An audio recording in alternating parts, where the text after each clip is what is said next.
నామంలో మీ అందరికీ శుభములు. ఈ దినం మన ఆరాధన ప్రారంభించుకున్నట్టుకు గాను ఆంధ్ర క్రైస్తవ కీర్తన పుస్తకంలో నుండి 722వ కీర్తన, రండి రండి యేసుని యొద్దకు రమ్మనిచున్నాడనే కీర్తన పాడదాం. రివైవల్ ఫామ్ పుస్తకంలో 103వ కీర్తన, చిన్న కీర్తన పుస్తకాల్లో 103, పెద్ద కీర్తన పుస్తకాల్లో 722, రండి రండి యేసుని యొద్దకు రమ్మనిచున్నాడనే కీర్తన పాడదాం.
తండ్రి యొక్క కుమారుని యొక్క పరిశుద్ధాత్మ యొక్క నామమున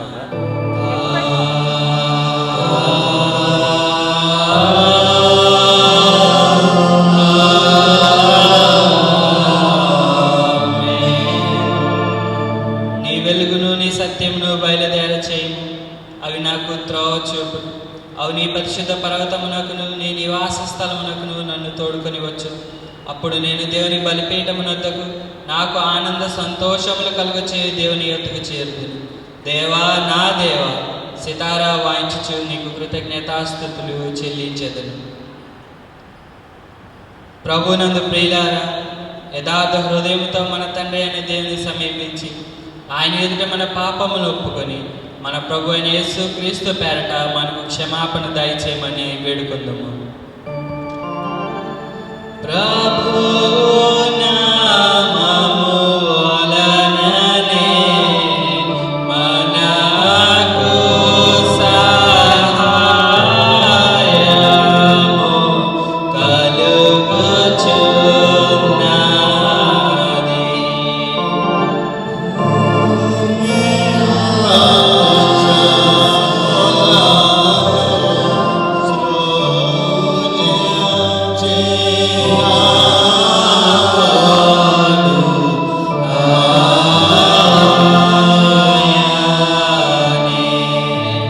ప్రభు సన్నిధిని నాయతి క్రమములు నేను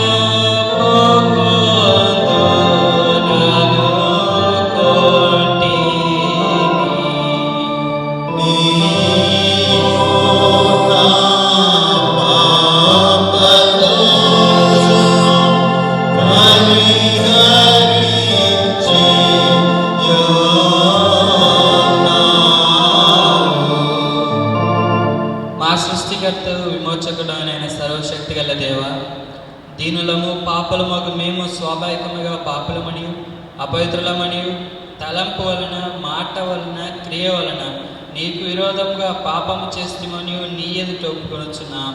కావున మేము మా ప్రభు అయిన యేసు క్రీస్తు నిమిత్తమున నీ కృపను వెదకచు వేడుకొనుచు మితిలేని కనికరం గల నీ యొద్దకు ఆశ్రమణకై వచ్చుచున్నాం. మా కొరకు చనిపోటకై నీ చరితైక కుమారునిచ్చున్నాము. మిగుల కరుణ గల దేవ, మమ్మను కనికరించి ఆయన నిమిత్తము మా సమస్త పాపములకు క్షమాపణ దయచి మేము నీ కృప చేత నిత్య జీవం పొందినట్లు నిన్ను గూర్చి నీ చిత్తమును గూర్చి సరైన జ్ఞానం నీ వాక్యములకు తగిన విధేయం మా యందు నీ పరిశుద్ధ ఆత్మల వృద్ధి పొందింపుమని మా ప్రభు అయిన యేసు క్రీస్తు ద్వారా వేడుకొనుచున్నాము. ఆమేన్. మన పరలోకపు తండ్రి సర్వశక్తి గల దేవుడు మనలను కనికరించి మన కొరకు చనిపోవటకై తన ఏక కుమారునిచ్చి ఆయన మూలమున పాపములన్నిటినీ క్షమించుచున్నాడు. ఆయన నామమందు విశ్వాసముంచు వారికి దేవుని బిడ్డలగటకు అధికారం ఇచ్చుచు వారికి తన పరిశుద్ధ ఆత్మను అనుగ్రహించును. నమ్మి బాప్తిసం పొందిన వారు రక్షింపబడదు. ఓ ప్రభువా, ఈ రక్షణ మా అందరికీ దయచేయండి.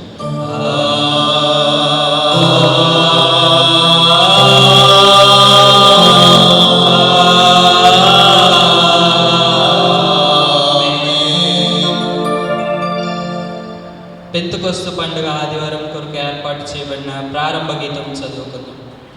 యెహోవా ఆత్మ లోకమును ఆవరించి ఉన్నది. హల్లెలూయా. నీతిమంతులు సంతోషించుదురుగాక, వారు దేవుని సన్నిధిని ఉల్లసించుదురుగాక, వారు మహా ఆనందంతో పొందుదురుగాక. హల్లెలూయా, హల్లెలూయా.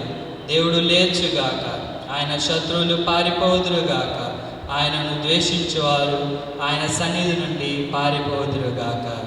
తండ్రి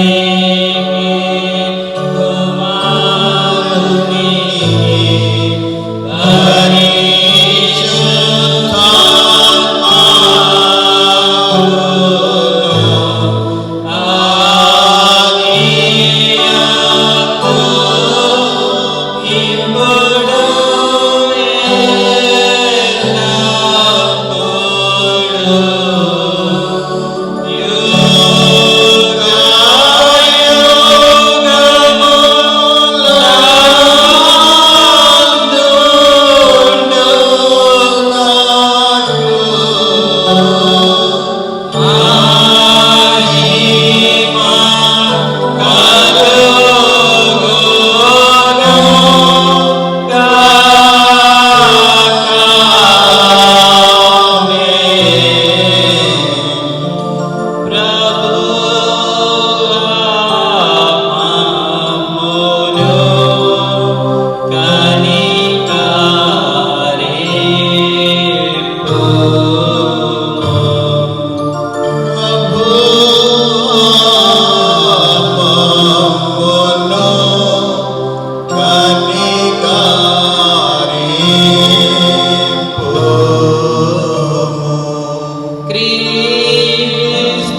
మేము ఆ ఆత్మ మూలంనే సర్వ విషయములను సరి అయిన రీతిని గ్రహించి ఆయన పరిశుద్ధమైన ఆదరణ యందు ఎల్లప్పుడూ ఆనందించినట్లు అనుగ్రహింపమని నీతోనూ పరిశుద్ధాత్మతోనూ సదాయక దేవుడే యుగ యుగములు జీవించుచు పరిపాలించుచు నుండి నీ కుమారుడును మా ప్రభువునైన యేసుక్రీస్తు ద్వారా వేడుకొనుచున్నాము. ఆమేన్. దయచేసి కూర్చోనండి.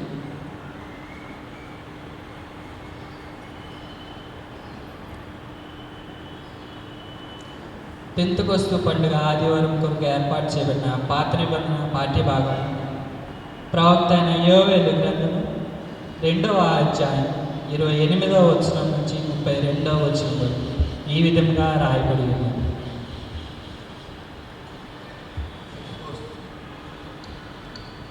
పెంతెకొస్తు పండుగ దినం కొరకు ఏర్పాటు చేయబడిన పాత నిబంధన పాఠ్యభాగం యోవేలు గ్రంథము 2వ అధ్యాయము 28వ వచనం నుంచి 32వ వచనం.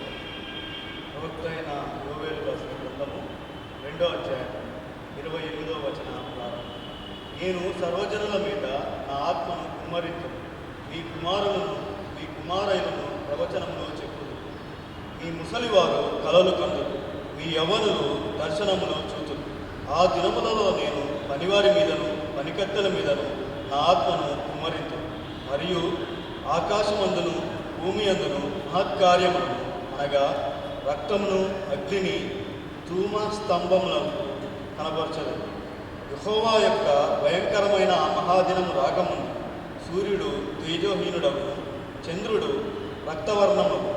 యెహోవా సెలవిచ్చినట్లు సియోను కొండ మీదను యెరూషలేములోను తప్పించుకున్న వారందరూ శేషించిన వారిలో యెహోవా పిలుచువారు కనబడదు.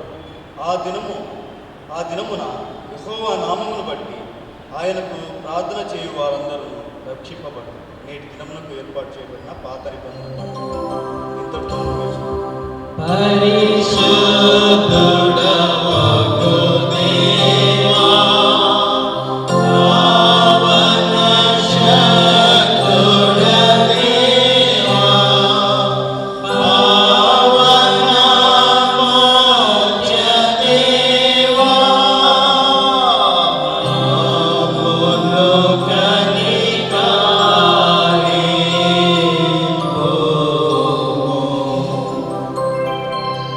పెంతెకొస్తు పండుగ ఆదివారం కొరకు ఏర్పాటు చేయబడిన పత్రిక పాఠ్యభాగం అపోస్తలుడైన పౌలు ఎఫెసీయులకు రాసిన పత్రిక 4వ అధ్యాయం 7వ వచనం నుంచి 16వ వచనం వరకు ఈ విధంగా రాయబడి ఉంది. అయితే మనలో ప్రతివానికిని క్రీస్తు అనుగ్రహించి వరం యొక్క పరిమాణం చొప్పున కృప ఇయ్యబడెను. అందుచేత ఆయన ఆరోహణమైనప్పుడు చెరగా పట్టుకొని పోయి మనుషులకు ఈవులను అనుగ్రహించనని చెప్పబడి ఉన్నది. ఆరోహణం ఆయననగా ఆయన భూమి యొక్క క్రింది భాగంలోకి దిగననియు అర్థమిచ్చుచున్నది కదా. దిగినవాడు తానే సమస్తమును నింపినట్లు ఆకాశ మండలములన్నిటికంటే మరి పైకి ఆరోహణమైన వాడునై ఉన్నాడు. మనమందరము విశ్వాస విషయంలోనూ దేవుని కుమారుని గూర్చిన జ్ఞాన విషయంలోనూ ఏకత్వం పొంది సంపూర్ణ పురుషుల మగ వరకు అనగా క్రీస్తులకు కలిగిన సంపూర్ణతకు సమానమైన సంపూర్ణత కలవారి మగ వరకు ఆయన ఇలాగ నియమించెను.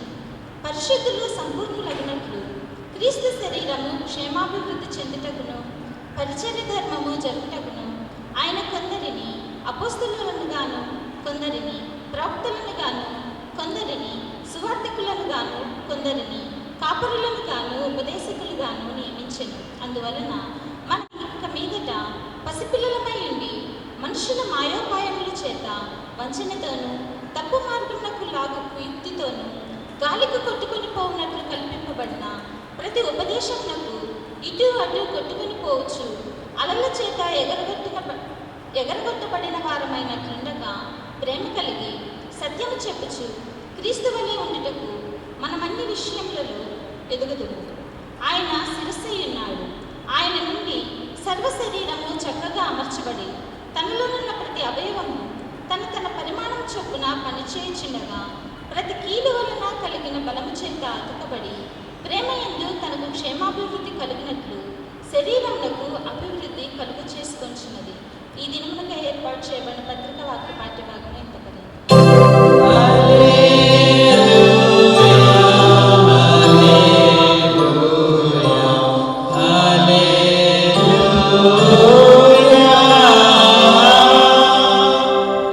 పెంతెకొస్తు పండుగ ఆదివారం కొరకు ఏర్పాటు చేయబడిన సువార్త పాఠ్యభాగం పరిశుద్ధుడైన యోహాను సువార్త 14వ అధ్యాయం 15వ వచనం నుంచి 21వ వచనం వరకు ఈ విధంగా రాయబడింది.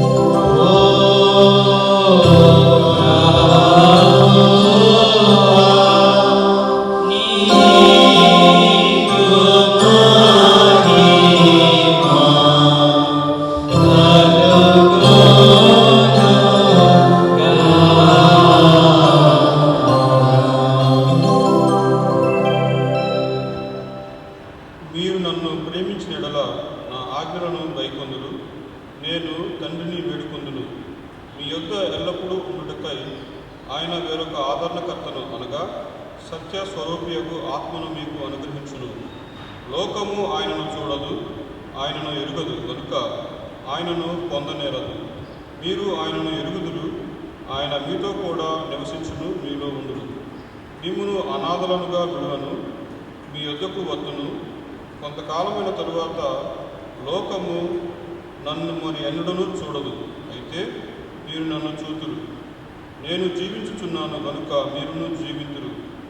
నేను నా తండ్రి యందును, మీరు నా యందును, నేను మీ యందును ఉన్నామని ఆ దినమున మీరు ఎరుగుదురు.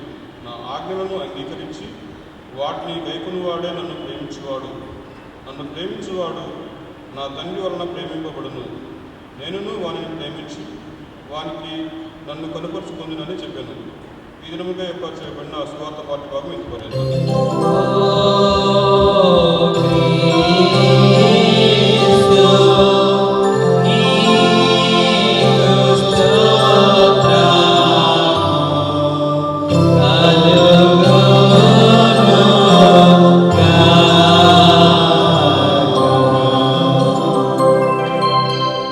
మనమందరం అలాగే నిలవబడి అపోస్తలుల విశ్వాస ప్రమాణం ఒప్పుకున్నాం. భూమి ఆకాశములను సృజించిన సర్వశక్తి గల తండ్రి అయిన దేవుని నేను నమ్ముచున్నాను. ఆయన ఏక కుమారుడును మన ప్రభువులైన యేసు క్రీస్తును నమ్ముచున్నాను. ఈయన పరిశుద్ధాత్మల గర్భాన ధరింపబడి కన్య అయిన మరియకు పుట్టి పొంతి పిలాతు అధికారం క్రింద శ్రమపడి సిలువ వేయబడి చనిపోయి సమాధి చేయబడినని అదృశ్య లోకంలోనికి దిగినని చనిపోయిన వారిలో నుండి మూడవ దినం లేచి పరలోకంలోకి సర్వశక్తి గల తండ్రియగు దేవుని కుడి చేతి వైపున కూర్చుని నాడని సజీవులకును మృతులకును తీర్పు చేయుటకు అక్కడ నుండి వచ్చినని నమ్ముచున్నా. పరిశుద్ధాత్మను నమ్ముచున్నా. పరిశుద్ధ క్రైస్తవ సంఘము, పరిశుద్ధుల సహవాసము, పాప క్షమాపణ, శరీర పునరుత్థానము, నిత్య జీవము ఉన్నవని నమ్ముచున్నాను. ఆమేన్. దయచేసి కూర్చోండి.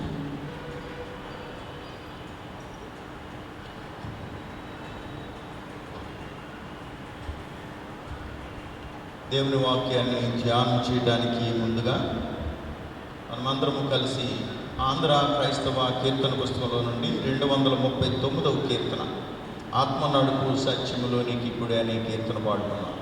239 రివైవల్ ఫామ్ పుస్తకంలో 86వ కీర్తన. రివైవల్ ఫామ్ పుస్తకంలో 86 ఆత్మ నడుపు సత్యములోనికి ఇప్పుడే అనే కీర్తన పాడు.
దయచేసి అందరూ కూర్చోండి.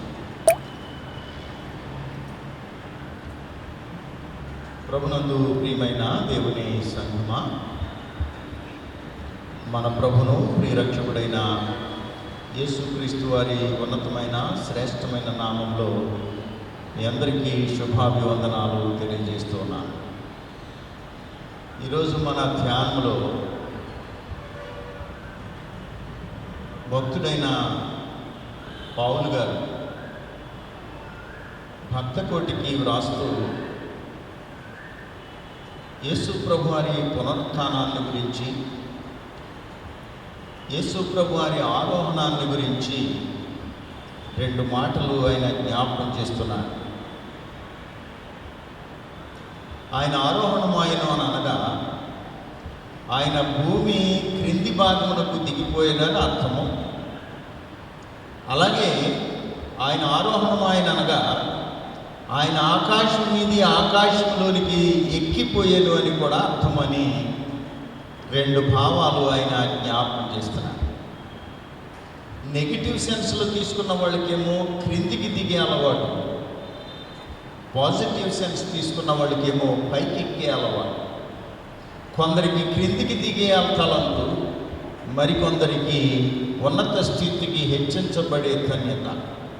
ఇవి 2 భాగాలుగా మనం ఒకసారి ఆలోచన చేసినప్పుడు మానవుడు దేనిని అనుసరిస్తున్నాడు?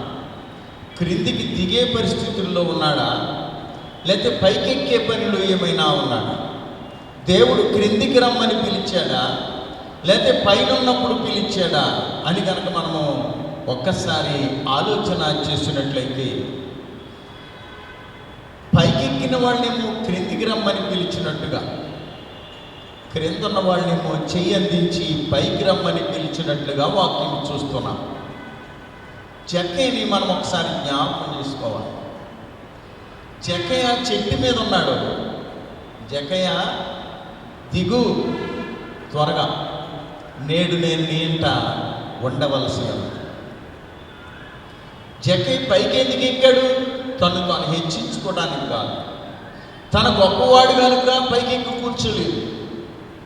తను తగ్గించుకుని ప్రభువుని చూడాలనే కోరిక కలిగింది కనుక ఆయన చెట్టెక్కి చూడాలని ఆలోచన దేవుడు కల్పించాడు. అందుకు పైకి ఎక్కాడు తప్ప తాను హెచ్చించుకునే పదవిలో మాత్రం ఆయన చెట్టు మీదకి ఎక్కలేదు.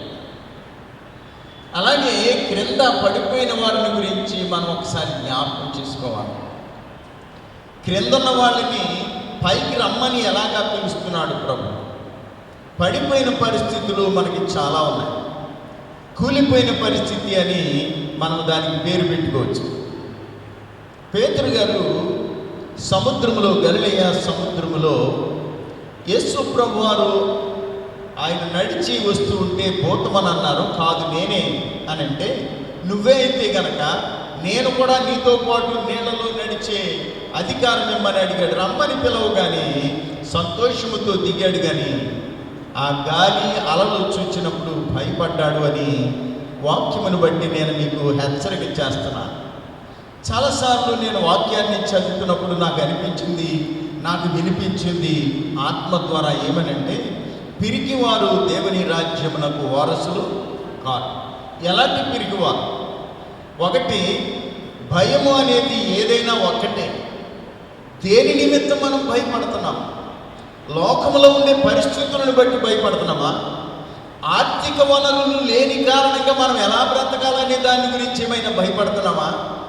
ఏదైనా ఒక పని చేస్తూ ఉన్నప్పుడు ఆర్థిక వనరులు లేవు కాబట్టి ఇంక నేను చేయలేను అని విసిగిపోయి ఒకవేళ ఏమైనా భయపడుతున్నావా? జీవితంలో రేపటి దినానికి ఏమీ లేదు తినడానికి అని ఆకలి బాధతో ఒకవేళ నువ్వేమన్నా భయపడుతున్నావా?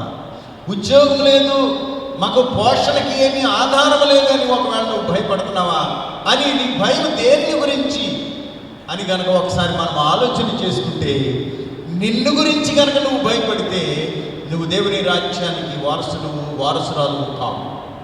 నువ్వు గనక దేవునికి భయపడి నేను ఈ పని చేస్తే దేవునికి నేను దూరస్తురాలనైపోతాను, నేను ఈ పని చేస్తే నేను దేవునికి దూరస్తున్నైపోతాను అనే భయముతో నువ్వు ఉంటే కనుక దేవుని యందు భయము భక్తి కలిగిన విశ్వాసిగా నువ్వు జీవిస్తావనే సత్యాన్ని ఈ వాక్యము ద్వారా మనము జ్ఞాపకం చేసుకోవాలి.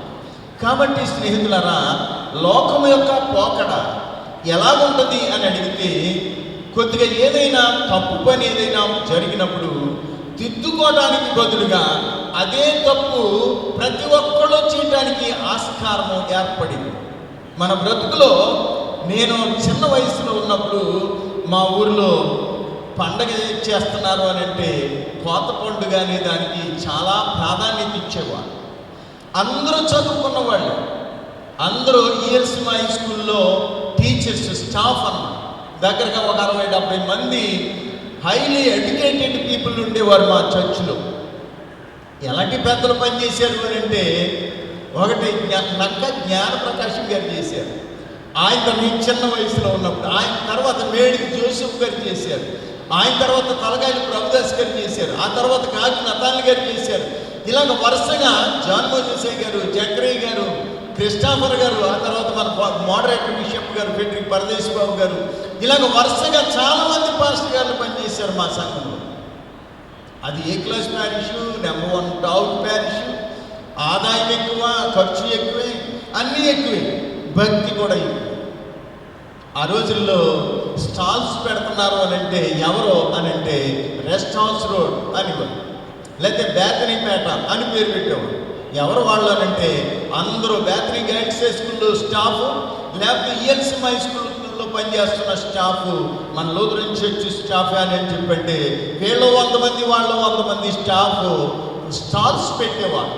అమ్మిన వస్తువులు, అమ్మిన పరిస్థితులు అన్నీ చూస్తే అదొక సంతలాగా, మార్కెట్ లాగా ఉండేది. కానీ అదే చాలా అందంగా అనిపించేది నాకు కూడా. నేను చాలా ఆనందంగా మందిలో గోవిందలాగా చాలా ఆనందంగా వెళ్ళిపోతూ ఉండేవాడు. తర్వాత 1987 సంవత్సరం వచ్చేసరికి పాత నిబంధన మీద ఒక స్టడీ చేయాల్సి వచ్చింది. వాక్యాన్ని చదువుతుంటే మేము చేసేది వాక్యానికి అనుకూలంగా లేదు అని ఒక చిన్న అనుమానం ఏర్పడింది. ఈ అనుమానం ఎంత దూరం వెళ్ళింది అంటే, నేను చేసేది తప్పు, నేను చేస్తున్న ఈ పని మంచిది కాదు అనే వరకు దేవుడు నన్ను తీసుకుని వెళ్ళాడు. కాబట్టి స్నేహితులారా, ఈ వాక్యాన్ని మనం ఒకసారి ఆలోచన చేసినట్లయితే, ఈ వాక్యము ద్వారా మనం నీతిని నేర్చుకోవడానికి బదులుగా అవినీతిని, లోక సంబంధమైన సంగతుల్ని మనం అలవర్చుకోవడానికి ప్రయత్నం చేస్తాం. ఇందులో రహస్యమైన సంగతి ఏంటి అని కనుక మనం ఒకసారి ఆలోచన చేసినట్లయితే, దేవుని చిత్తము నెరవేర్చకుండా సాతానుడు మనకి ఏ రకమైన భ్రమ పెడితే మనం తప్పు త్రోవలోకి వెళ్తామో ఆ త్రోవలోకి మనల్ని పట్టుకుపోతాడనే సత్యాన్ని ప్రభు పేరట నేను మీ అందరికీ జ్ఞాపకం చేస్తున్నాను. కాబట్టి ఈ ఒక్క మాట మనం ఆలోచన చేసినప్పుడు క్రిస్టియన్ క్యాలెండర్ ప్రకారంగా, దేవుని చిత్త ప్రకారంగా సంఘానికి పండుగలనేవి, దేవుని నామ ఘనత కొరకు ఆచరించే పండుగలు చాలా ఉన్నాయి.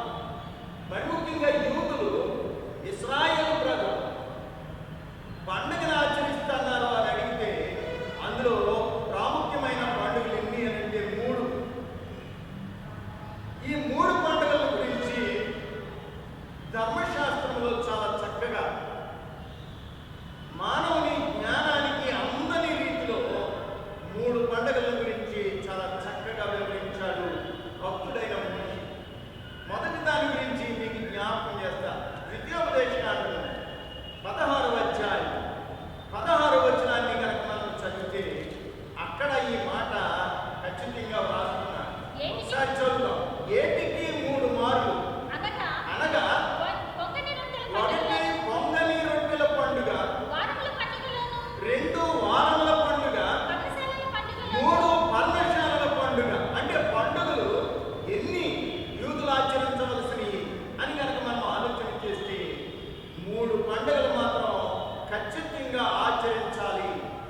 ఈ 3 పండుగల గురించి ఆచరణ చేశారా లేదా, యేసు ప్రభువారు ఈ పండుగల్ని గౌరవించారా లేదా అని కనుక మనం ఒకసారి ఆలోచన చేసినట్లయితే ఈ ఆచరణల గురించి మీకు వాక్యంలో నుంచి కొన్ని సంగతులు జ్ఞాపకం చేస్తాను. యోహాను రాసిన సువార్త 7వ అధ్యాయం 2వ వచనాన్ని మనం చదివితే, యోహాను రాసిన సువార్త 7వ అధ్యాయము 2వ వచనాన్ని మనం చదవాలి.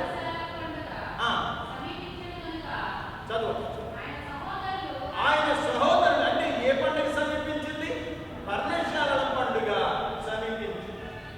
ఈ పండుగకి యేసు ప్రభువారు ఖచ్చితంగా వెళ్ళారు. కాబట్టి ఆ పండుగలో జరుగుతున్న సంగతులు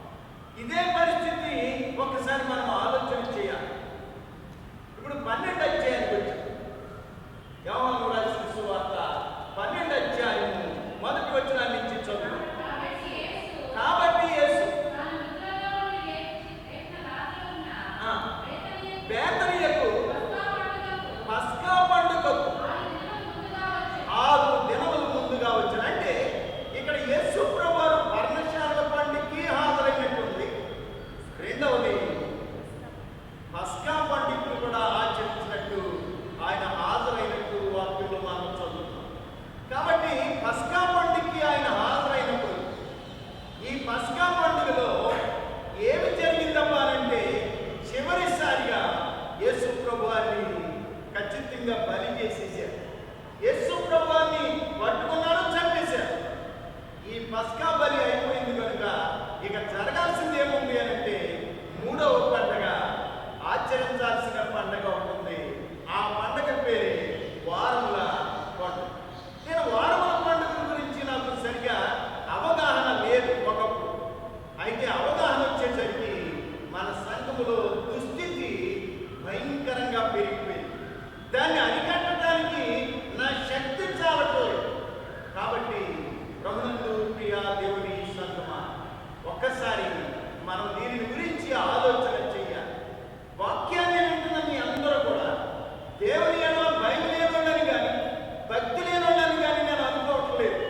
కానీ అవగాహన లేని కారణంగా కొన్ని పొరపాట్లు ప్రతి మానవుడు చేస్తూనే ఉంటాడు.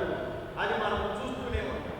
కాబట్టి చేసే ప్రతి మానవునికి అది మంచి అనుకుంటున్నారు తప్ప అది తప్పు అనే సంగతి తెలియడం లేదు. తెలుసుకోవడం విశ్వాస యొక్క లక్షణమని ప్రభు పేరట నేను మీ అందరికీ జ్ఞాపకం చేస్తున్నాను. కాబట్టి దినాన్న దేవుడి వాక్యము మనతో ఏమని మాట్లాడుతుంది, ఈ వాక్యములో ఉన్న నీతి, ఈ వాక్యములో ఉన్న యథార్థత ఏమై ఉంటుంది బహుశా అని కనుక మనము ఒక్కసారి ఆలోచన చేసినట్లయితే వాక్యంలో నుండి మరికొన్ని సంగతులు మనము జ్ఞాపకం చేసుకుందాం. ఏమని మాట్లాడుతున్నాడు భక్తుని యొక్క ఆలోచన ఇక్కడ ఏమని ఉంది అని కనుక మనం ఆలోచన చేసినట్లయితే దేవుని వాక్యంలో కొన్ని ప్రాముఖ్యమైన సంగతులు నేను మీకు ఈ సందర్భంలో జ్ఞాపకం చేస్తాను. మొదటి మాట, పర్ణశాలల పండుగల గురించి మనకు తెలుసు. పస్కా పండుగల గురించి కూడా మనం యేసు ప్రభు వారు ఆచరించినట్లు చూస్తున్నాం. వారముల పండుగల గురించి నేను మొదటిసారిగా పాస్టర్గా జాయిన్ అయినప్పుడు మా ఊర్లో మా మాస్టర్ గారు ఆయన ఉండేవారు, మాచెర్ల ఆనందరావు గారు. ఆయన కరెక్ట్గా నవంబర్ నెల వచ్చినప్పుడు ఆయన చుట్ట కాల్చుకుంటూ ఆలయానికి ముందుకు వచ్చి అక్కడ చెంబు అక్కడ పడేసి అక్కడ కూర్చుని ఉండేవాడు. ఏం మాస్టర్ గారు ఇక్కడ ఉన్నారు అని అంటే, ఇవాళ వారముల పండుగ వస్తుంది కదండి, వాళ్ళ వాడు ప్రార్థన చేయించుకుని వెళ్ళాడు, చేను కోస్తున్నాడంట. మరే మొదటి పని తేరా అని చెప్పాను వాడికి. వాడు వస్తాడని చూస్తున్నాను అయ్యారు అని అంటే వాడు పెద్ద మోప ఒకటి కట్టుకుని వచ్చేవాడు. అది అక్కడే కొట్టి దుల్లగొట్టి ఓ బస్తాలోకి వేసి మూట కట్టి చర్చిలో పడేసి ఇచ్చారు. ఏంటిది అని అంటే వారముల పండుగ. వారముల పండుగ అంటే కోత పండుగ. ఓకే, చాలా బాగుంది. అంటే ఏంది ఇదంతాను అని అంటే ఈ ఆచారం అవసరమా అని అంటే అలవాటు చేసుకోవాలి అయ్యగారు.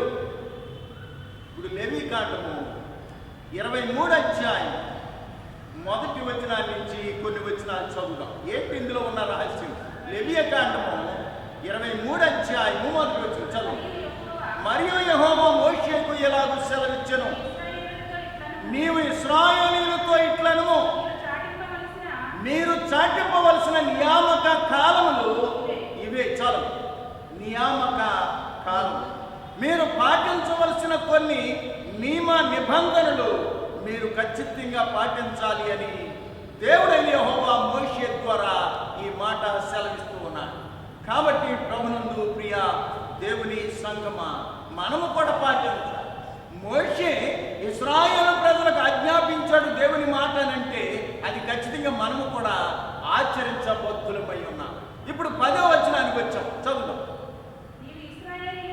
నీవు ఇశ్రాయేలీయులతో ఇట్లను, నేను మీకు ఇచ్చుచున్న దేశమునకు మీరు వచ్చి దాని పంటను కోయినప్పుడు మొదటి పంటలో ఒక పనను యాజకుని యొద్దకు మీరు తీసుకురావాలి. ఇంక మిగతాది మీరు చదువుకోండి. ఆయన మాట్లాడుతున్న మాట ఏంటి అని అంటే, మీకు నేను అనుగ్రహిస్తున్న ఈ వాగ్దాన దేశంలో మీరు అడుగు పెట్టిన తర్వాత మీరు పంట పండించుకున్నప్పుడు ఆ పండిన పంటలో మొదటి పన దేవుని సన్నిధికి మీరు తీసుకొని రావాలి. అది విశ్రాంతి దినము తరువాత ఆదివారం అది అల్లాడింప చేయాలి. అది అల్లాడించేప్పుడు మీరు ఖచ్చితంగా ఒక సంవత్సరం పాటు ఎదిగిన పొట్టేళ్ళు తేవాలి, లేదా గొర్రె పిల్లలు తేవాలి. అది భోజనాలు. అయితే దహన బలి. రెండవది ఏంటంటే ఆయనకి నైవేద్యం చేయడానికి 2 దశమ భాగముల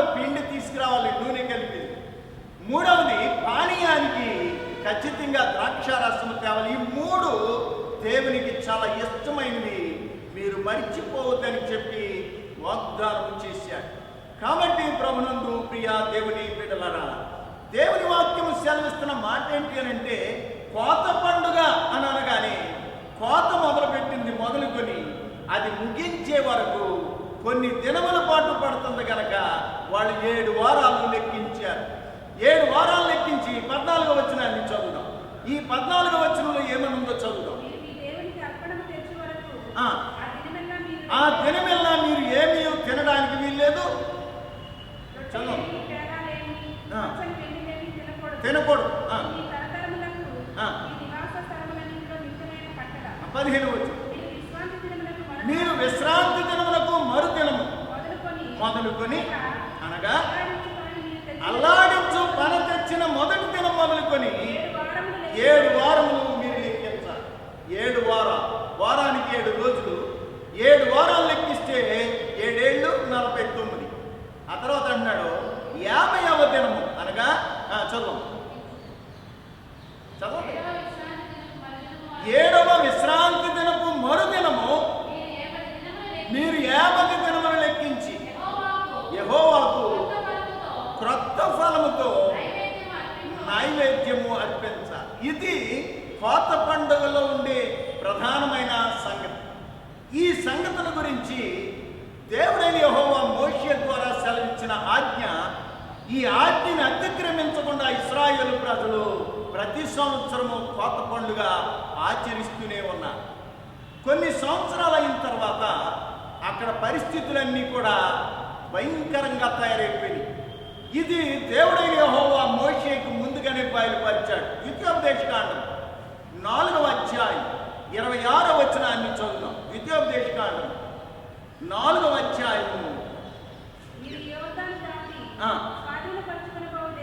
స్వాధీనపరచుకొని పోవు దేశంలో ఉండకుండా త్వరలోనే బొత్తిగా నశించిపోదురని భూమి ఆకాశములను మీ మీద సాక్షులుగా పెట్టుచున్నాను. చాలా అంటే ఉద్దేశాన్ని మనం జ్ఞాపకం చేసుకున్నట్టయితే, ఇంకా మీరు వరుసగా చదువుకున్నట్టయితే 2-3 వచనాల వరకు అక్కడ ఏమని రాయబడింది అని అంటే, మీరు ఖచ్చితంగా ఇతర దేవతలను ఆచరిస్తారని, మీకు తెలియని కర్ర, రాయి, ఇనుము, బంగారు దేవతలను చేసుకుని వాటికి మీరు మొక్కుతారనే సత్యాన్ని దేవుడు ముందుగానే మోషేకి బయలుపరిచాడు. మోషే ఇశ్రాయేలు ప్రజల్ని ఈ మాట హెచ్చరిక చేసి గద్దిస్తూ ఉన్నాడు. అదే దుస్థితి ఇశ్రాయేలు ప్రజలు ఏర్పడిన కారణంగా ఇశ్రాయేలు ప్రజలు ఐగుప్తు దేశాన్ని నుంచి వచ్చారు, మరలా తిరిగి కల్దీయ దేశానికి చెరలోకి వెళ్ళిపోయారు. ఇప్పుడు చెరలో ఉన్నారు, ఇంకా చెర నుండి బయటికి ఇంకా రాలేదు. వచ్చేదాని గురించి గత వారంలో యెహెజ్కేలు ప్రవక్త ప్రవచనాన్ని మనం నేర్చుకున్నాం. యెహెజ్కేలు ఏమని ప్రకటించాడు? 36వ అధ్యాయంలో మనం 15వ వచనాన్ని నుంచి వరుసగా మనం చదువుతుంటే ఆయన మాట్లాడుతున్న మాట మనం ఒక్కసారి ఈ సందర్భంలో జ్ఞాపకం చేసుకోవాలి. 25వ వచనానికి వచ్చేసరికి, నేను మీ మీద శుద్ధ జలము చదువును. ప్రభునందు ప్రియ దేవుని సంగమా, శుద్ధ జలము దేనికి గుర్తు అనంటే నిన్ను పరిశుద్ధపరచడానికి, నీ దోషమంతా పోవునట్లు నిన్ను శుద్ధి చేయడానికి నీ మీద శుద్ధ జలము చల్లుతాను అని దేవుడైన యెహోవా మోషే ద్వారా కాకుండా ప్రవక్త అయిన యెహెజ్కేలు ద్వారా ప్రవచనమెత్తి చెప్తున్నాడు. కాబట్టి స్నేహితులారా, ఈ వాక్యాన్ని మనం జ్ఞాపకం చేసుకున్నట్టయితే ఇశ్రాయేలు ప్రజలు క్లిష్టమైన కష్టమైన పరిస్థితుల్లో ఉన్నప్పుడు దేవుని మాట ఆదుకోవడానికి వీరి దగ్గరికి వచ్చిందని ఈ వాక్యాన్ని బట్టి మనము జ్ఞాపకం చేసుకోవాలి. ఆజ్ఞాపించను, మీరు యెరూషలేమునకు వెళ్ళక నా వలన మీరు తండ్రి నుండి పొందిన వాగ్దానము కానీ కొద్ది దినములలో మీరు పరిశుద్ధాత్మలో బాప్తిస్మము పొందేదారు. చాలు. అంటే ఉద్దేశాన్ని మనము జ్ఞాపకం చేసుకుంటే, మీరు యోర్దాను నదిలో నీటి ద్వారా బాప్తిస్మం పొందారు, కానీ దేవుని చిత్తం ఏమైనా ఉందంటే మీరు పరిశుద్ధాత్మ ద్వారా కొద్ది దినాల్లో మీరు బాప్తిస్మం పొందుతారు. మీరు బాప్తిస్మం పొందుతారు అని చెబుతున్నాడు. 8వ వచనానికి వచ్చాం. 8వ వచనంలో అంటున్నాడు, చదువు. అయినను పరిశుద్ధాత్మ మీ మీదికి వచ్చినప్పుడు మీరు శక్తి నొందెదరు కనుక మీరు యెరూషలేములోను యోదయ సమరయ గలిలయ భూదిగంతముల వరకు నాకు సాక్షులై ఉండురని వాక్యము సెలవిస్తుంది. కావున ప్రభునందు ప్రియ దేవుని సంఘమా, ఈ ప్రభునామములో ఈ మాటలు ఒకసారి మనం జ్ఞాపకం చేసుకోవాలి. ప్రభునామములో ఆయన వాగ్దానాన్ని మనం ఒకసారి జ్ఞాపకం చేసుకోవాలి. ఈ వాగ్దానం ఏంటి అనంటే పరిశుద్ధాత్మ మీ మీదికి వస్తాడు. పరిశుద్ధాత్మ మీ మీదికి వచ్చినప్పుడు మీరు శక్తి నొందెదరు. అవతలేమని మాట్లాడుతున్నాడనంటే వాగ్దానాన్ని గురించి, నేను మిమ్మల్ని అనాథులుగా వీధిలిపెట్టాను. యోహాను రాసిన సువార్తలో మనం ఈవేళ చదువుకున్న సువార్త వాక్య భాగంలో 14వ అధ్యాయం 15వ వచనం నుంచి కనుక మనం చదివితే 15వ వచనంలో అన్నాడు, ఒకడు నన్ను వెంబడించాడు అని అంటే వాడు నా ఆజ్ఞలు గైకొన్నట్టు లెక్క. వాడు నా ఆజ్ఞలు గైకొనకపోతే వాడు నన్ను వెంబడించడు. చదువు. నేను తండ్రిని వేడుకొందును మీతో ఎల్లప్పుడూ ఉండుటకు ఆయన వేరొక ఆదరణకర్త అనగా సత్యస్వరూపి అయిన ఆత్మను మీకు అనుగ్రహించిన. ఇదే మాట ఇశ్రాయేలు ప్రజలు కష్టంలో ఉన్నప్పుడు పాత నిబంధన కాలంలో ప్రవక్త అయిన యోబేలు ద్వారా ఒక మాట జ్ఞాపకం చేశాడు. ఏమని మాట్లాడుతున్నాడు అని అంటే యోబేలు గ్రంథం చదువుదాం ఒకసారి. 1వ అధ్యాయం 4వ వచనాన్ని నుంచి చదువుదాం. గొంగలి పురుగులు విడిచిన దానిని మిడతలు తినివేసి ఉన్నవి. మిడతలు విడిచిన దానిని అసర పురుగులు తినివేసినవి. అసర పురుగులు విడిచిన దానిని ఏంటంట ఇదంతాను ఆనవాళ్ళు చెప్తున్నాడు ప్రవక్త ద్వారా. ఒక చెట్టు నాట్యం మనం, అది చిగురించింది, ఫలభరితమైన స్థితికి వచ్చేసరికి గొంగళి పురుగు వచ్చి మొత్తం ఆకులన్నీ పీకి పాడేసి తినేసి, అయ్యయ్యో ఏంటి చెట్టు ఎలాగైపోయింది అని అనుకున్నా. తీరా ఆయన చెట్టు పచ్చగానే ఉందిలే అని చూసేసరికి బెరడు కూడా ఒలుచుకుని తినేసిందంట ఇంకో పురుగు. ఈ పసరు పురుగు అయిపోయింది. ఆ తర్వాత ఎండిపోతుంది ఏంటి అని అంటే చీడ పురుగు వచ్చి చెదపట్టేసిందంట. ఇంకొకటి ఏదో వచ్చి ఎండిపోతుందంట చెట్టు. అయినప్పటికీ కూడా మరలా చిగురిస్తుంది అని ఎదురు చూస్తున్నారంటే ఇశ్రాయేలు ప్రజలు. అంటే ఎంత దుర్మార్గపు ఆలోచన వీరికి కలిగి. ఏం చేయాలి దీనికి అని అంటే వ్యవసాయం చేసేవాడికి బాధ్యత ఏంటి అని అంటే పురుగు పట్టింది అని అంటే గొంగళ పురుగు పట్టగానే వెంటనే వాడు మందు కొట్టాలి. అది కొట్టిన తర్వాత చీడ పురుగు అంటే మళ్ళా దానికి కూడా మందు కొట్టాలి. ఇది మందు కొట్టకుండా వదిలిపెట్టేస్తుంటే వరుసగా కాండంతో వేరుతో సహా ఆ చెట్టు పాడైపోతే నీకు ఫలం ఎక్కడి నుంచి వస్తుంది. కాబట్టి ఇశ్రాయేలు అలా క్షీణించిపోతూ ఉండగా ఆ క్షీణించిపోతున్న మొద్దుతో దేవుడు సెలవిచ్చిన మాట. ఇది 2వ అధ్యాయం అదే యోవేలు గ్రంథంలో 28వ వచనం నుంచి చదువుతుంటే అక్కడ ఈ మాట రాస్తున్నాడు. సర్వజనుల మీదికి నా ఆత్మను కుమ్మరిస్తాను. మీ కుమారులను మీ కుమార్తెలను దర్శనములు చూస్తారు, ప్రవచనాలు చూస్తారు, వింటారు. మీరు దేవుని ఆత్మ ప్రతి ఒక్కరి మీదకి నేను పంపిస్తాను అని అక్కడ దేవుడైన యెహోవా ప్రవక్త అయిన యోవేలు ద్వారా ఇశ్రాయేలు ప్రజలకి వాగ్దానం చేశాడు. కావున ప్రియులారా, వాక్యము నెరిగిన మనము ఆ ప్రవక్త యొక్క ప్రవచనాన్ని బట్టి, మోషే చెప్పిన వాగ్దానాన్ని బట్టి ఇశ్రాయేలు ప్రజలందరూ కూడా యెరూషలేము పట్టణానికి వచ్చి పెంతెకొస్తు పండుగ చేసుకోవడానికి ఆ 50వ దినాన్న అక్కడ కూడి ఉన్నారు. ఈ కూడి ఉన్న సందర్భంలో యోవేలు ప్రవక్త ద్వారా వాగ్దానం చేసిన దేవుని ఆత్మ, రెండవది యేసు ప్రభు వారి ద్వారా యోహాను సువార్తలో 14వ అధ్యాయము 15-16 వచనాల నుంచి మనం చదువుతున్నప్పుడు వాగ్దానం చేసిన ఆత్మని దేవుడు ఆ మేడగదిలో ఉన్న వారి మీదకి పంపించాడు. ఎప్పుడైతే ఈ మేడగదిలో ఉన్న వాళ్ళ మీదకి దేవుని ఆత్మ భయంకరంగా లేకపోతే బలముగా వచ్చిందో, ఆ వచ్చిన ఆత్మను బట్టి వీళ్ళందరూ కూడా శక్తి నొందారు. ఈ శక్తి నందిన సందర్భంలో అపోస్తులైన పేతురు గారి మీదకి చాలా బలముగా ఆత్మ వచ్చేసరికి ఆయన ప్రవచనం ఎత్తి ప్రవచించడం మొదలుపెట్టాడు. 37వ వచనాన్ని చదువుతాం. అపోస్తుల కార్యముల గ్రంథము 2వ అధ్యాయము 37వ వచనాన్ని చదువుదాం.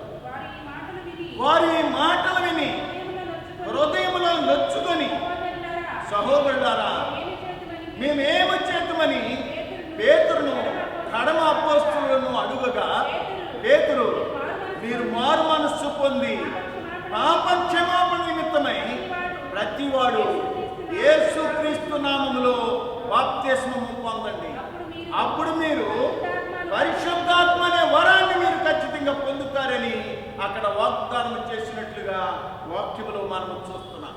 కాబట్టి స్నేహితులారా, నేను ఎవరితోనైనా అయ్యా కొత్త పండుగ అంటే ఇది అని చెబుతుంటే ఎవరు వింటలేదు. ఎవరితోనైనా కొత్త పండుగ ఇలాగ ఆచరించాలి అని అంటుంటే ఎవరు వింటలేదు. కాబట్టి మరొకసారి వాక్యాన్ని వింటున్న మీరైనా ఒకసారి ఆలోచన చేసి, చెప్పినన్నిటికంటే ఇంకా చాలా సంగతులు ఉన్నాయి, ఒకసారి ఆలోచన చేసి మనం చేసే పండుగ కరెక్టేనా, ఇది నిజంగానే దేవుని నామానికి మహిమ తెస్తుందా లేకపోతే అవమానం తెస్తుందా అని ఒక ప్రశ్న కనుక మనం వేసుకోగలిగితే డెఫినెట్గా పరిష్కారం జరుగుతుంది. దానికి జవాబు దేవుడు అనుగ్రహిస్తాడని ప్రభు పేరట నేను మీ అందరికీ జ్ఞాపకం చేస్తున్నాను. ఏంటి ఇందులో ఉన్న రహస్యము అని అంటే, మనుషులు దేవుని మాట వినరు. మరి ఎవరి మాట వింటారు? మనుషుల మాట వింటారు. ఇది భ్రమపరిచే మనుషులు, ఇది భ్రమ పెట్టే ఆత్మ కాదు. మన మీదకి వచ్చేది దేవుడు వాగ్దానం చేసింది బలపరిచే ఆత్మ. భ్రమపరిచే ఆత్మకి బలపరిచే ఆత్మకి చాలా డిఫరెన్స్ ఉంటుంది. కనుక ఆ వ్యత్యాసాన్ని మనం తెలుసుకుని దేవుని శక్తిని గనక మనం పొందగలిగినట్లయితే ప్రపంచమంతటా కూడా మనం సాక్షులుగా ఉంటాం. నేను అనుకున్నాను, ఆఫ్టర్ మా ఊర్లోనే నేను సాక్షిగా ఉండలేకపోతున్నాను, నేను బుద్ధిగంతుల వరకు సాక్షిగా ఎక్కడ ఉండగలనబ్బా అని అనుకున్నాను. కానీ దేవుని శక్తిని బట్టి ప్రపంచమంతా సాక్షిగా నేను నిలబడలేదు. ఎలాగని అడిగితే కువైట్ వెళ్ళాను.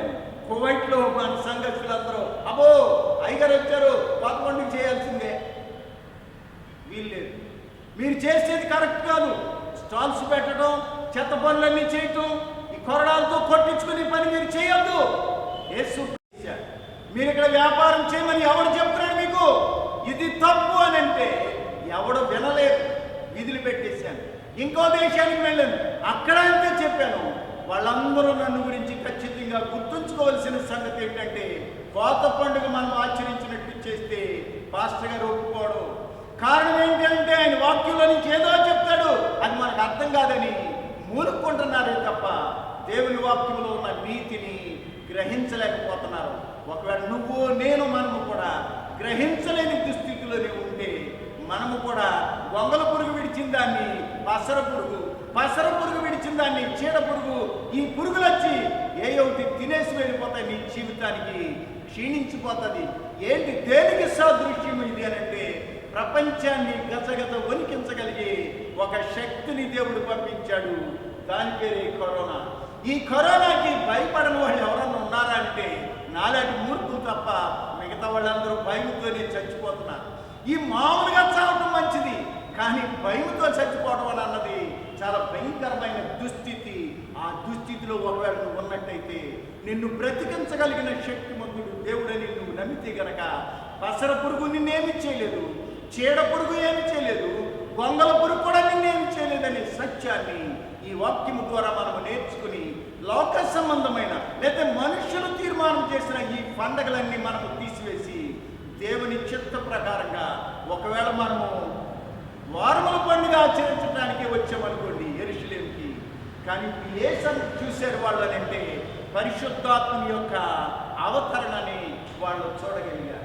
అలాగే నువ్వు కూడా ఇక్కడ ఏదో పండుగ చేయడానికి వచ్చినప్పుడు దేవుని యొక్క శక్తిని, ఆయన ఆత్మశక్తిని మనం చూడగలిగే ఆ కోరిక, ఒక డిజైన్ కనుక మనం ఉన్నట్లయితే అది ఖచ్చితంగా ఫలిస్తుంది. యుగాంతమందు ఆయన పరిచర్య కొనసాగుతుందని నేను విశ్వసిస్తున్నాను. అందుకే పౌలు గారు ఒక మాట అంటాడు, ఏమని అంటే సంఘము విస్తరించున్నట్లు, క్షేమాభివృద్ధి పొందినట్లు. కాబట్టి కొందరిని అపోస్తులుగా, కొందరిని ప్రవక్తలుగాను, కొందరిని కాపరులుగాను, కొందరిని బోధకులుగాను దేవుడు ఏర్పాటు చేసుకున్నాడు. అందులో మనం ఎక్కడున్నామో మనల్ని మనకు జ్ఞాపకం చేసుకుని మనకివ్వబడిన తలాంతుని అలా నమ్మకమైన మంచి దాసుడా అని ఆ ఘనత పొందటానికి, అభినందనలు పొందటానికి మనల్ని మనం సిద్ధపరచుకుని ఆయన పరిచర్యలో ముందుకు సాగడానికి పరిశుద్ధాత్మ దేవుడు నిత్యము మీ అందరికీ తోడయుండునుగాక. ఆమేన్. సమస్త జ్ఞానమునకు మించిన దేవుని సమాధానం యేసుక్రీస్తు వల్ల మీ హృదయములకు, మీ తలంపులకు కావలియుండునుగాక. ఆమేన్.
లేచి ముందుకు రావాల్సిందిగా ప్రభు పేరట మనవి చేస్తున్నాం.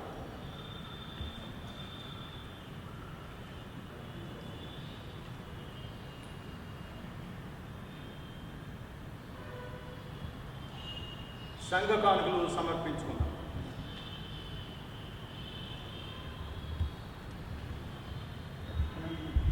శ్రీను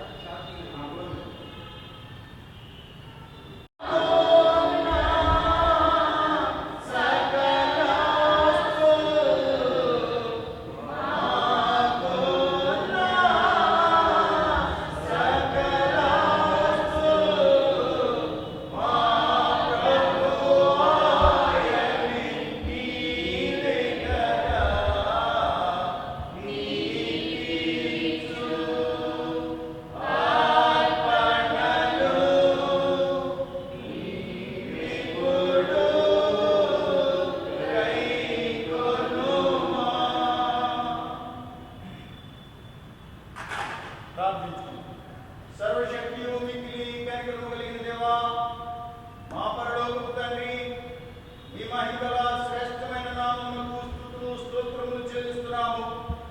మీ ఉచితమైన ప్రేమను బట్టి, కృపను బట్టి మమ్మల్ని ఎంతగానో ప్రేమించి మా కొరకై మీరు కల్వరిలో కార్చిన అమూల్య రక్తము ద్వారా మాకు విడుదల విమోచన అనుగ్రహించిన తండ్రి, మీకే కృతజ్ఞతాస్తుతులు స్తోత్రములు స్తోత్రములు స్తోత్రములు చెల్లిస్తున్నాం. ఇది నాన్న నీ సన్నిధిలో మేమందరము చేరి ఈ రీతిగా మిమ్మల్ని స్తుతించడానికి, మిమ్మల్ని ఆరాధించడానికి, మిమ్మల్ని ఘనపరచడానికి, మహిమపరచడానికి మీరు మాకు ఇచ్చిన ఈ మంచి సమయమును బట్టి కృతజ్ఞతాస్తుతులు స్తోత్రములు నాయన. చేరువచ్చిన ఈ బిడ్డలందరినీ మీరు జ్ఞాపకం చేసుకోనండి. ప్రపంచ వ్యాప్తంగా ఈ కరోనా వైరస్ వ్యాధి ద్వారా ఆయన ఈ వైరస్ కారణముగా ఎంతో మంది బిడ్డలు భయపడి ప్రాణ భయంతో ఆయన ఎంతో బాధపడుచుండగా, ఆయన వైరస్ బారిన పడిన బిడ్డలు హాస్పిటల్లో ఉండి బాధలు పడుచుండగా ఈ బిడ్డలందరి యొక్క శ్రమలన్నింటినీ యేసు నామములో తీసివేయమని ప్రార్థిస్తున్నాం. నన్ను నమ్మిన వారికి ఏ మేలు కొలువై ఉండదని మీ వాక్యము ద్వారా మీరు ఇచ్చిన వాగ్దానము విడల పక్షంగా నెరవేర్చి నాయన మీ స్వస్థతను అనుగ్రహించి సంతోషము సమాధానమని మరి మీ సన్నిధిలో విజ్ఞాపన చేస్తున్నాం. ఈ ఉదయకాల ఆరాధన నాయన నీ నామానికి మహిమ తెచ్చేది కాదు, విడలందరి యొక్క విశ్వాసమును స్థిరపరిచేదిగా ఉన్నట్లు కృప దయచేయమని, వీరిని వాక్యము దృష్టిలో పోకుండానట్లు మీ పరిశుద్ధాత్మ కాపుదల విడలకు మెండుగా దయచేయమని మీ సన్నిధిలో ప్రార్థిస్తున్నాం. నాయనా రావలసిన బిడ్డలందరినీ బట్టి నీకు వందనాలు. ఎంతమంది బిడ్డలు రాలేక వెనుకబడి ఉన్నారు, ఏ విధమైన బాధ చేత వేదన చేత రాలేకపోయారు మీరు ఎరుగుదురు కనుక బిడ్డలకు క్షమించమని మీ సన్నిధిలో విజ్ఞాపన చేస్తున్నాం. కష్టములలో ఇబ్బందులలో ఇరుకులలో ఉన్న ప్రతి బిడ్డల గురించి మీకు వందనాలు. మీ సహాయం అందించి మీ నామానికి మహిమ తెచ్చుకోమని విజ్ఞాపన చేస్తున్నాము. నాయన మా సంఘానికి మీరు అనుగ్రహించిన ఆధిక్యతను బట్టి కృతజ్ఞతాస్తుతులు స్తోత్రములు చెల్లిస్తున్నాం. ఆయన ఇన్స్టిట్యూషన్స్ అన్నింటి గురించి మీకు వందనాలు. ఆయన ఏసీ కాలేజీ గురించి, స్టాఫ్ అంతటి గురించి మీకు వందనాలు. ఆయన కాలేజీలో పనిచేస్తున్న ఆయన teaching and non teaching staff గురించి మీకు వందనాలు. లా కాలేజీ గురించి ప్రిన్సిపాల్ గారిని బట్టి, వైస్ ప్రిన్సిపాల్ గారిని బట్టి, ఆయన అక్కడ స్టాఫ్ అంతటిని బట్టి మీకు వందనాలు చెల్లిస్తున్నాము. ఆయన బీఈడి కాలేజీల గురించి మీకు స్తోత్రాలు. ఆయన అక్కడ ఉన్న ఆయన స్టాఫ్ అంతటి గురించి మీ సన్నిధిలో ప్రార్థిస్తున్నాము. ఎల్ఎం స్కూల్లో ఉన్న పనిచేస్తున్న బిడ్డలను బట్టి మీకు వందనాలు. ఎల్ఎంపీ స్కూల్లో పనిచేస్తున్న స్టూడెంట్ని బట్టి ఆయన అక్కడ ఉన్న విద్యార్థులను బట్టి మీకు వందనాలు చెల్లిస్తున్నాం. ఎల్ఎం స్కూల్లో ఉన్న బిడ్డలను ఆయన మీరు జ్ఞాపకం చేసుకోనండి. స్టాల్ గైల్స్ హై స్కూల్లో ఉన్న బిడ్డలను మీరు జ్ఞాపకం చేసుకోనండి. ఆయన స్టాఫ్ అంతటిని మీరు కనికరించండి, ఆరోగ్యంతో బలంతో నింపండి. మోడరేటర్ బిషప్ గారి గురించి, ఆయన వైస్ ప్రెసిడెంట్ గారి గురించి మీకు వందనాలు. 6 శ్రేణులను, శ్రేణి అధ్యక్షులను, ఆయా గురు మండలంలో పనిచేస్తున్న గురువులను బట్టి మీకు వందనాలు చెల్లిస్తున్నాను. కరోనా పాటు వేసిన ఆయన గురువు కుటుంబాలను గురించి మీ సన్నిధిలో ప్రత్యేకించి ప్రార్థిస్తున్నాం. మీ ఆదరణ దయచేయండి, మీ సహాయం అందించండి. ఆయన మొండితనము కాదు, విశ్వాసం అని మేము సాక్ష్యం ఇచ్చినాగున మీ సహాయం మాకు దయచేసి మీ నామానికి మహిమ తెచ్చుకోమని, ఘనత ప్రభావాలు మీకే ఆరోపిస్తూ ఎత్తబడిన కానుకలు ఈ సంఘంలో సేవలో వాడుకోవడం ద్వారా మీ నామానికి మహిమ ఆయన అర్పించిన బిడ్డలందరికీ దీవెన దయచేయమని యేసు నామములో ప్రార్థించుతున్నాను పరమ తండ్రి. పరలోకమందున్న మా తండ్రి, నీ నామము పరిశుద్ధపరచబడుగాక, నీ రాజ్యం వచ్చుగాక, నీ చిత్తం పరలోకమందు నెరవేర్చినట్లు భూయందు నెరవేరబడుగాక. ఆనాడు ఆహారం నేడు మాకు దయచేయి. మళ్ళీ అపరాధం చేసిన వారిని క్షమించిన ప్రకారం అపరాధములను క్షమించి మన శోధనలోనికి దయచేసి తప్పించి రాజ్యము, శక్తియు, మహిమయు నిరంతరము నీవే అయ్యున్నది తండ్రి. ఆమేన్. ప్రభు నిన్ను ఆశీర్వదించి నిన్ను కాపాడునుగాక. ప్రభు నీకు తన సన్నిధిని ప్రకాశింపజేసి నిన్ను కరుణించునుగాక. ప్రభు నీ మీద తన సన్నిధిగా ఆనందింపజేసి నీకు సమాధానము కలిగి చేయునుగాక.